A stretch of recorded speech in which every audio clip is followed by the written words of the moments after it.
The Porsche Taycan has recently been updated, but is it better than the Tesla Model S? Well, in this episode, we are going to find out.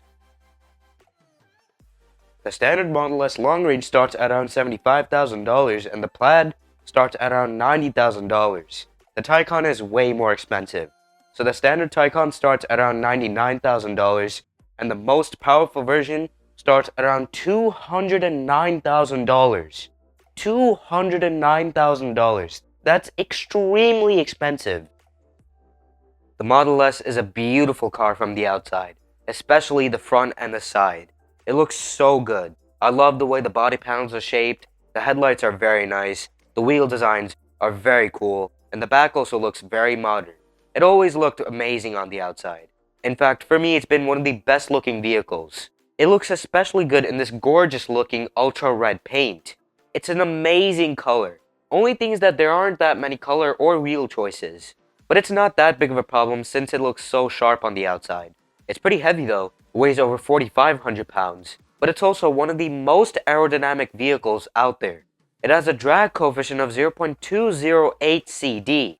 That is insane. The Porsche also looks amazing on the outside. It doesn't look that much different than the previous version. The main differences are on the front. So on the front, it gets a new bumper design, and the headlights are now separated from the vents. On the previous Taycan, they were connected. It still gets a huge air intake at the bottom for better cooling. And still it looks fantastic on the front. The side too, really beautiful side profile. The body panels are so smooth. I love the way the handles are integrated into the door panels, just like on the Tesla. The wheel designs are super nice, and the back also is amazing. I love the light bar, and the bumper design is pretty aggressive. Now it's slightly heavier than the Model S. It weighs over 4,600 pounds, and it also has a drag coefficient of 0.22 CD, which isn't as good as the Tesla either. But apart from that, I prefer the look of the Taycan. Porsche has done an amazing job on the exterior design of this vehicle. The Model S is beautiful looking, but the Taycan, yeah, it looks amazing. Now which exterior design do you guys prefer? Let me know in the comments down below. The interior of the Taycan remains unchanged, and that's a good thing. It's a very nice interior. You have these beautiful displays on the dashboard, making it look more futuristic, but at the same time the design is super cool, and it's also minimal. The interior quality also is fantastic, typical with Porsche. Their interiors always have very expensive feeling materials, and all of the pieces are very solidly put together. There's also ambient lighting, and that combined with the displays looks beautiful at night. Now for the comfort features, it gets heated seats and a heated steering wheel. But if you want features such as ventilated and massage seats, you have to pay extra. Porsche seats are usually very comfortable, and the beautiful glass roof lets loads of light into the cabin. It also makes it feel more roomy inside, and adds to the headroom, although it's pretty tight since you have the sloping roofline. Now you can also get leather seats in the Taycan, or you can choose to go with vegan materials. Overall though, it's a very nice interior. It's very modern and super high quality. The Model S's interior is absolutely amazing. I love the design. It looks so good with the white color option. The displays are even bigger, and I love how neatly they're integrated into the dashboard. It looks very nice. The massive glass roof also lets loads of light into the cabin and makes it feel more roomy inside. In fact, this cabin is more spacious than the Taycan's. Now here you can see there is the steering yoke, but the regular steering wheel comes as standard. There isn't ambient lighting in this vehicle like there is in the Porsche, but Tesla will be adding it to the Model S soon. For the comfort features, there's heated seats, a heated steering wheel, and front ventilated seats as standard. There isn't massaging seats like there is in the Porsche, but it's very nice that you get these basic features as standard. And it only comes with vegan leather seats, but it feels very much similar to real leather. And the interior quality is very good in this vehicle as well. The materials are overall very nice, and all of the pieces are solidly put together. Overall, I prefer the Model S's interior. But which interior do you guys prefer? Let me know in the comments down below. The Taycan comes with 4 displays as standard, just like the previous version. So at the front, you have the beautiful curved driver's display, and then the upper center display which provides vehicle controls, and the lower display that provides climate controls. In the back, you have a small rear display providing rear climate controls. Now you can pay extra for the passenger display, which works just like the center display. There's over-the-air updates, so as you own your Porsche Taycan, it gets better over time. It also has Apple CarPlay Plus, So you can also control the climate using Apple CarPlay. It also has Android Auto, and there's the optional Burmester 3D surround sound system. It's a 21 speaker sound system, producing a total of about 1500 watts. And then there's the optional heads-up display. The Model S though is way more high-tech, so it gets 3 displays as standard. In the front, you have your driver's display, and the center display, which provides every single vehicle control. The display can also tilt, so you can tilt it towards the driver, the passenger, or you can keep it in the center. In the back, there's a rear display providing climate controls and entertainment for rear passengers. There's over-the-air updates just like the Porsche, so as you're on your Model S, it gets better over time. There is no Apple CarPlay nor Android Auto, but you don't need it considering how good the system is in the Tesla. It already has all those features that you need, such as Google Maps, web browser, Spotify, Apple Music, all of those essential applications that you need every day. You can also pair your phone with the vehicle, allowing you to use the phone as the key. Then there's that amazing computer in this vehicle, which has the power of a PlayStation 5, since it has 10 teraflops of processing power. That's incredible. And since you have this amazing computer, there is Steam games, so you can play so many different games on these displays. It's an amazing experience. You can also watch whatever you want. There's YouTube, Netflix, Hulu, Twitch, and TikTok. The sound system also is very good. So it has a 22 speaker sound system, producing a total of 960 watts. There's also active noise cancellation. It also has a 360-degree view, and there's so many more cool features. There's pin to drive. When you enable this feature, you'll have to create a passcode that you will be entering before driving the vehicle. That way the Model S never gets stolen. You can also set a passcode for the glove box, rather than those traditional keys. There's also bioweapon defense mode. When you enable this mode, it will use the HEPA filter to prevent 99.9% of harmful gases entering the cabin. It's outstanding. There's dog mode, so when you leave your pet inside, this feature will keep the climate on and display a message letting people outside know the pet inside is safe. There's also sentry mode, which uses the exterior cameras for the self-driving features as security cameras to record for suspicious activity around your vehicle when you're outside. And if it captures something, it will save that into its built-in dash cam, which comes as standard. For major threats, it will trigger the alarm system and send a notification to your phone.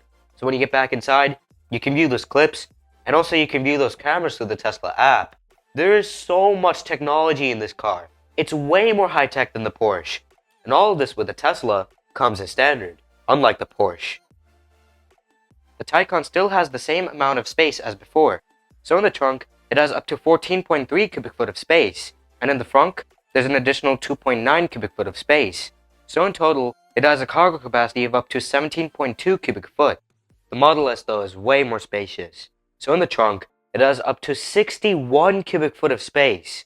That's huge. And in the front, there's an additional 3.1 cubic foot of space. So in total, it has a cargo capacity of up to 64.1 cubic foot, which is really impressive. This new Taycan is much more powerful than the previous version. So the standard Taycan has one electric motor driving the rear wheels, which makes 402 horsepower and 302 pound-feet of torque. The Turbo S, which is the most powerful version, has two electric motors making 764 horsepower and 818 pound-feet of torque. 818 pound-feet of torque, that's insane. The previous Turbo S had 616 horsepower and 774 pound-feet of torque. Now when you enable launch control, the power temporarily increases, which is called overboost power. So with the Turbo S, when you enable launch control, the power goes up to 938 horsepower. 938 horsepower, that's incredible. With the previous Turbo S, the power would go up to 750 horsepower. It's mind-blowing. Every all-wheel drive version of the Taycan has a single-speed automatic transmission at the front axle and a two-speed automatic at the rear axle. Now how this works is when you enable launch control, the two-speed transmission shifts to its most powerful gear, providing more power, allowing the vehicle to go even faster. And then when you're in regular comfort mode, the transmission shifts to its slower gear for a more calming drive. Now all versions of the Taycan get an 89 kWh battery pack as standard. You can get a 105 kWh battery pack, and both battery packs can charge at up to 320 kilowatts. 320 kilowatts, that's impressive. We don't know the exact range of this new Taycan, but it's now expected to have over 300 miles of range for the first time ever. The previous Taycan only had below 300 miles of range. The Model S long range has two electric motors making 670 horsepower and 725 pound-feet of torque. It also has a 100 kilowatt-hour battery pack, which has up to 406 miles of range and can charge at up to 250 kilowatts. The Plaid has 3 electromotors, 1 in the front, 2 in the back. Combined, they make 1,020 horsepower and 1,050 pound-feet of torque. Insane numbers! It also gets a 100 kilowatt-hour battery pack that has up to 396 miles of range and can charge at up to 250 kilowatts. And it has a single-speed automatic transmission. Overall, the Model S is more powerful and has better range. The new Taycan is much more powerful, but is it any faster? Yes, it is. The standard Taycan can go from 0 to 60 miles per hour in 4.5 seconds. The previous one would go in 5.1 seconds. It also has a top speed of 142 miles per hour, and the previous one had a top speed of 143 miles per hour. Just 1 mile per hour difference. The Turbo S is crazy fast. It can go from 0 to 60 miles per hour in 2.3 seconds. 2.3 seconds, that's crazy. The previous Turbo S would go in 2.6 seconds. That is a big difference. And just like the previous version, it has a top speed of 161 miles per hour. That is very fast, but it's still not as fast as the Tesla. So the Model S long range can go from 0 to 60 miles per hour in 3.1 seconds. And it has a top speed of 130 miles per hour. The Plaid can go from 0 to 60 miles per hour in 1.99 seconds. 1.99 seconds. That's mind-blowing. And it has a top speed of 200 miles per hour. Wow. This new Taycan will be absolutely lovely to drive. Since it has active air suspension and adaptive dampers, you can alter the firmness. So you can set it to a softer setting on casual trips, significantly improving the ride comfort, or you can set it to a stiffer setting during spirited drives. That will improve the handling and reduce the body roll. Speaking of body roll, there's the optional Porsche Active Ride Suspension feature. This is a really cool one. So basically, it adjusts the suspension to keep the vehicle completely stable. And to do that, each damper has a motor pump unit at each wheel. When the bonnet rises up while accelerating, the rear suspension will go up as well. When the bonnet goes down while braking, the rear suspension will also go down. And then when the vehicle leans towards one side while cornering, it will raise the suspension at the side the vehicle is leaning towards and lower the suspension at the other side. This is really, really cool. With that, there is no need for active anti-roll bars. In fact, it has the potential to actually work better than that. The optional rear wheel steering will also reduce the turning circle at low speeds, and at higher speeds will also make the vehicle more stable. The stability on this vehicle is going to be insane. Since it's electric, the regenerative braking will make the driving experience so much easier, since you don't have to constantly press on the brake pedal. So when you lift your foot off the accelerator, the vehicle will automatically stop, and it's very good for the battery, because while it stops, it recharges the battery at the same time, improving the efficiency as well. A big benefit of that battery pack is it provides a low center of gravity. That will improve the handling and also reduce the risk of this vehicle rolling over, as it also reduces body roll. The all-wheel drive system will also significantly improve the traction. So does the torque vectoring. That can send 100% of the power to the outer wheel with the most grip.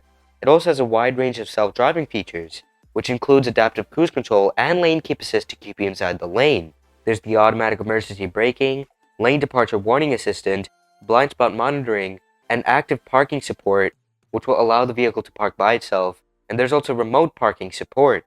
So when you exit the vehicle will find a parking slot on its own and pull into that by itself. Overall, it's going to be a fantastic driving experience. It's comfortable, has absolutely amazing stability, it's very fast, and has a lot of driving assistant features. The Model S also is very good to drive, so it gets active air suspension and adaptive dampers, so you can alter the ride height and the firmness. On casual trips, you can set them to a softer setting for a more comfortable driving experience, or on spirited drives, you can set them to a stiffer setting for better handling and reduced body roll. The suspension also constantly adjusts depending on the road conditions. This provides exceptional ride quality, and there's so much power in this thing. The instant torque significantly improves the acceleration since it's electric. It makes the acceleration so responsive. Tesla also worked hard to keep this cabin very quiet, and to do that, all of the windows are double layered, and there's the active noise cancellation. So both of those combined makes it even more comfortable to drive. The traction also with the all-wheel drive system is very, very good. It helps a lot. So does the torque vectoring, which sends power to the outer wheel with the most grip, just like on the Taycan. There's also the regenerative braking since it's electric, which makes the driving experience so much easier. When you lift your foot off the accelerator, it stops on its own and recharges the battery at the same time. It's a very nice feature. And also, just like with the Porsche, the battery pack provides a low center of gravity. Most importantly, reduces the risk of this vehicle rolling over, increases stability, and improves the handling. Handling on this car is really, really good. And it has way more self-driving features than the Taycan. So it gets autopilot as standard, which has adaptive cruise control and auto steer to keep you inside the lane. There's auto lane change, which will allow the vehicle to change lanes on its own. There's navigate on autopilot, so when you enable the navigation, the autopilot will drive you in the direction based on the route. You can also pay extra for the full self-driving package, which will allow the vehicle to drive completely by itself. You still have to be seated in the driver's seat and constantly monitor the vehicle, but it is super advanced. There's lane departure avoidance, automatic emergency braking, blind spot warning, obstacle-aware acceleration, which reduces acceleration power when close to obstacles while parking, and if you get too close to an object, the vehicle may apply brakes, and also, it can park by itself. Overall, it's a very good car to drive. It's comfortable, super fast, it handles very well, and it has so many self-driving features.